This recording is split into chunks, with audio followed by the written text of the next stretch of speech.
নমস্কাৰ স্বাগতম জনাইছো অসমীয়া ইউটিউব চেনেলটিলৈ এই ভিডিঅ'টিত মই আপোনালোকলৈ আগবঢ়াইছো কঁকাল বিষৰ কেইটামান গুৰুত্বপূৰ্ণ দৰৱ যি আপোনাৰ যিমানেই পুৰণি কঁকালৰ বিষ নহওক কিয় নিমিষতে আৰাম দিব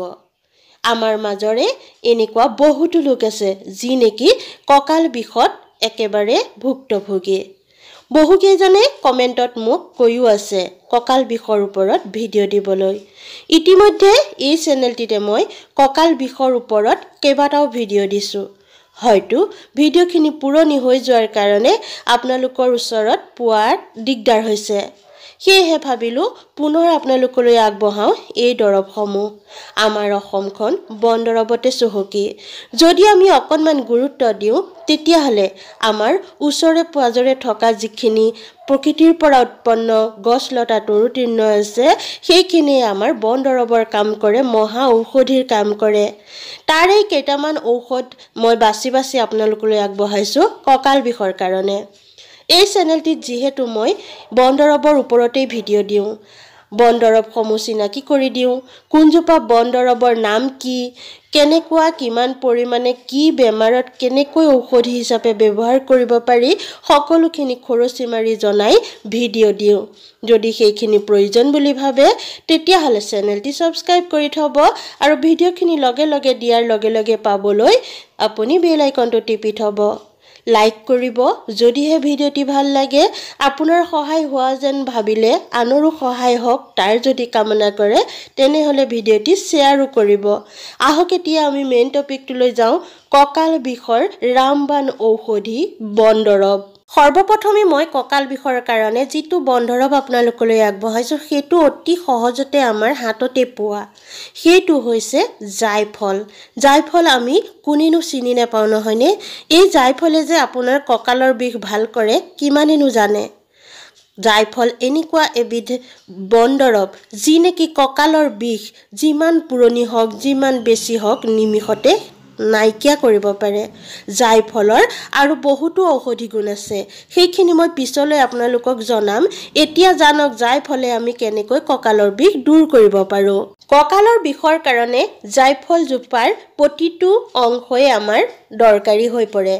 গছৰ পাত তাৰ ছাল আৰু বিশেষকৈ জায়ফলটো এই জায়ফলটো যদি আপুনি গছজোপা পায় তেতিয়াহলে তাৰ ছাল এৰুৱাই আনিব পিছি অকণো পানী নিদিয়াকৈ সেই ছালখিনিৰ পৰা ৰস উলিয়াব আৰু তাতে তিল তেল মিহলাই গৰম কৰিব আৰু সেইখিনিৰে আপুনি কঁকাল মালিচ কৰিব তাকে নোৱাৰিলে আপুনি পাত আনিব সেই পাতখিনিও আপুনি সুন্দৰকৈ ধুই পেলাই সেই পানীখিনি টুক যাবলৈ দিব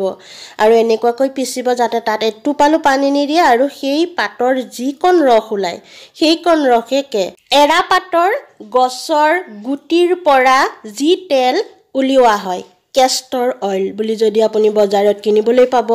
অনলাইনত যদি কেষ্টৰ অইল বুলি Amazon বা Flipkartত আপুনি সাৰ্চ কৰে আহি যাব যিকোনো ব্ৰ্যান্ডৰ কেষ্টৰ অইল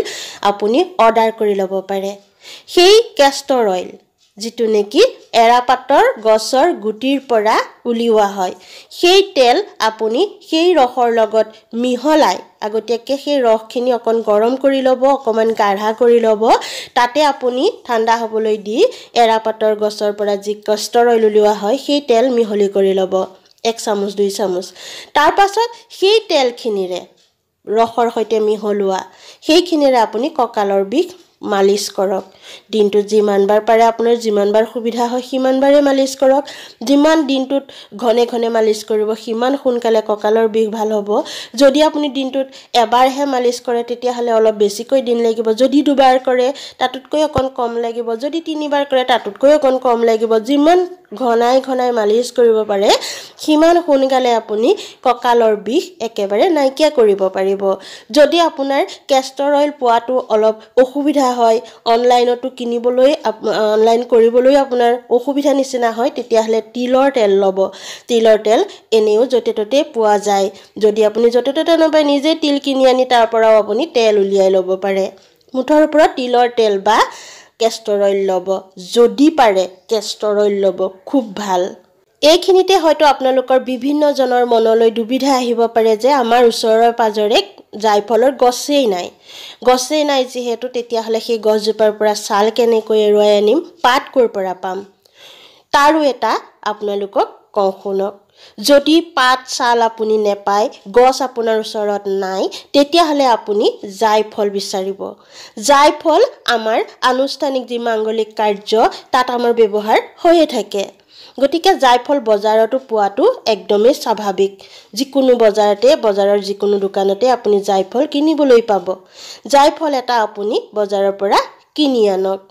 তাৰ পাছত কি কৰিব সেই জাইফলটো আপুনি পানীত তিয়াই ৰাখক যিমান দেৰি পাৰে আগদিনা পাৰে দুদিন তিনদিন পাৰে তিয়াই ৰাখক যাতে ইমান বেছিকৈ কোমল হয় যাতে পিছতে আপুনি খুব সুন্দৰকৈ তাৰ পাউডাৰ বা পেষ্ট উলিয়াই ল'ব পাৰে তেলও আপুনি সেই দুবিধ তেলৰ ভিতৰত যিকোনো এবিধ ল'ব যদি আপুনি যেনে তেনে বিচাৰি আনিব পাৰে কেষ্টৰ অইল তিলৰ তেলৰ আগত কেষ্টৰ অইল বিচাৰিবলৈ যত্ন কৰিব যদিহে নেপায় তেতিয়াহে আপুনি তিল তেল ল'ব তাৰ পাছত আপুনি কি কৰিব সেই যে তিয়াই থোৱা জাইফলটো খুব সুন্দৰকৈ পিহিব পটাত হওক মিক্সিত হওক য'তে হওক খুন্দনাত হওক খুন্দি পিহি তাৰ একদম সুন্দৰকৈ পেষ্ট উলিয়াই ল'ব সেই পেষ্টৰ লগতে আপুনি 2 চামুচ কেষ্টৰ অইল মিহলাব বা তিলৰ তেল মিহলাই সেইখিনি অকণমান গৰম কৰি ল'ব যাতে তেল আৰু কেষ্টৰ জাইফলৰ যিখিনি পেষ্ট সেইখিনি যাতে খুব সুন্দৰকৈ মিহলি হৈ ইটোৰ সিটোৰ লগত একদম সংমিশ্ৰণ হৈ যায় তাৰ পিছত সেইখিনি ঠাণ্ডা হ'বলৈ দিব অকণমান কুহুমীয়া হৈ থাকোতেই মানে ছালত লগালে যাতে ছাল জ্বলি নাযায় তেনেকুৱা সহ্য কৰিব পৰা গৰম হৈ থাকোতেই হাতত ল'ব আৰু খুব সুন্দৰকৈ আপুনি কঁকাল মালিচ কৰক নিজেতো নোৱাৰিব বেলেগৰ সহায় ল'বই লাগিব ঘৰৰ যিকোনো সদস্যৰ সহায় লৈ আপুনি কঁকাল মালিচ কৰক দিনটোত 2-3 বাৰ কৰক ৰাতিপুৱা কৰক গা ধোৱাৰ আগত কৰি আধা ঘণ্টা ৰক তাৰ পিছত গা ধুই দিয়ক দুপৰীয়া কৰক ৰাতি শোৱাৰ আগত কৰি শুই থাকক এনেকৈ আপুনি দিনটোত 3-4 বাৰকৈ কৰক চাওক আপুনি যিমান পুৰণি কঁকালৰ বিষ আপোনাৰ নহওক কিয় যিমান দিনৰ পৰা আপুনি কঁকালৰ বিষত ভুগি নাথাকক কিয় আপোনাৰ কঁকালৰ বিষ নিমিষতে নাইকিয়া হৈ যাব 3 দিন ব্যৱহাৰ আপুনি প্ৰথম দিনা যেতিয়া মালিচ কৰিব সেই দিনাই আপুনি আৰাম অনুভৱ কৰিব আপোনাৰ কঁকালৰ বিষ কমা যেন লাগিব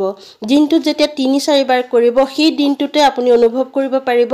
আপোনাৰ কঁকালৰ বিষ ইতিমধ্যে মানে সমান ভাগ মানে 50-50 নিচিনাকৈ আপোনাৰ 50% কঁকালৰ বিষ ভালেই হৈ গৈছে তেনেকৈ আপুনি যদি সম্পূৰ্ণ যেতিয়ালৈকে আপোনাৰ কঁকালৰ বিষ আপুনি অনুভৱ কৰিব যে মোৰ বিষ এতিয়া নাই তেতিয়াহে আপুনি মালিচ কৰা বন্ধ কৰিব যেতিয়ালৈকে আপুনি অনুভৱ কৰি থাকিব মোৰ কঁকালৰ বিষ অকণমান হ'লেও আছে তেতিয়ালৈকে আপুনি মালিচ কৰি থাকিব চাওক আপুনি এই ঔষধে যদি আপোনাৰ কঁকালৰ বিষ একেবাৰে আপোনাৰ শৰীৰৰ পৰা নাইকিয়া নকৰে মোক ক'ব আপোনালোকৰ মাজৰে হয়তো বহুতে কমেন্টত ক'ব বৰ ডক্টৰজনী ওলাইছে এই যিটো দৰব এই দৰবটোৰ বিষয়ে নদি মই আপোনালোকক 100% ভাল হ'ব এই কথাটো ইমান গুৰুত্ব দি ইমান মানে ভাল হ'বই বুলি এই কাৰণে ক'ব পাৰিছো যে ই প্ৰমাণিত ইয়াক আমি এনেদৰে ব্যৱহাৰ কৰি ইতিমধ্যে ফল পাইছো প্ৰমাণ পাইছো সেই কাৰণে মই আপোনাক নদি ক'ব পাৰো যদি আপুনি মই কোৱা মতে লগাই তেতিয়াহলে আপোনাৰ কঁকালৰ বিষ যদি থাকে মই আপোনালোকক কমেন্টত মোক আপুনি ক'ব লাগিব এখিনি ব্যৱহাৰ কৰাৰ পিছত আপোনাৰ কঁকালৰ বিষ ইতিমধ্যে নাইকিয়া হৈ গৈছে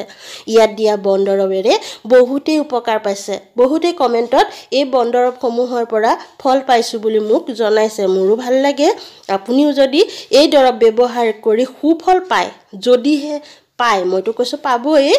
যদি পায় মোক জনাব আৰু কমেন্টত এটো কথাও জনাবলৈ নাপাহৰিব আগৰ আহিবলগীয়া ভিডিওটো আপোনাৰ কিহৰ ওপৰত দিলে আপুনি সুফল লাভ কৰিব আপুনি উপকৃত হ'ব তাক জনাব আৰু আপোনাৰ কমেন্টৰ ওপৰতে ভিত্তি কৰি মই ভিডিও দিবলৈ যত্ন কৰিম কঁকাল বিষৰ ভিডিওটো আজি মই এই কাৰণেই দিলো বহুত বেছি কমেন্টৰ মাজত কঁকাল বিষৰ কমেন্ট বেছি আহিছিল কঁকাল বিষৰ ওপৰত ভিডিও দিবলৈ সেই কাৰণে মই দিলো ঠিক তেনেকৈ আপোনালোকৰ কমেন্টৰ ওপৰতে ভিত্তি কৰি নেক্সট ভিডিওটি মই দিবলৈ চেষ্টা কৰিম আৰু এটা কথা সদায় মনত ৰাখিব দৰব ব্যৱহাৰ কৰাৰ আগত আপোনাৰ মনটো পজিটিভ ৰাখিব এই দৰব ব্যৱহাৰ কৰাৰ পাছত মোৰ সম্পূৰ্ণ ৰোগ ভাল হৈ যাব সকলো সুস্বাস্থ্যৱান হৈ থাকক পুনৰ লগ পাম আজিলৈ আহোঁ নমস্কাৰ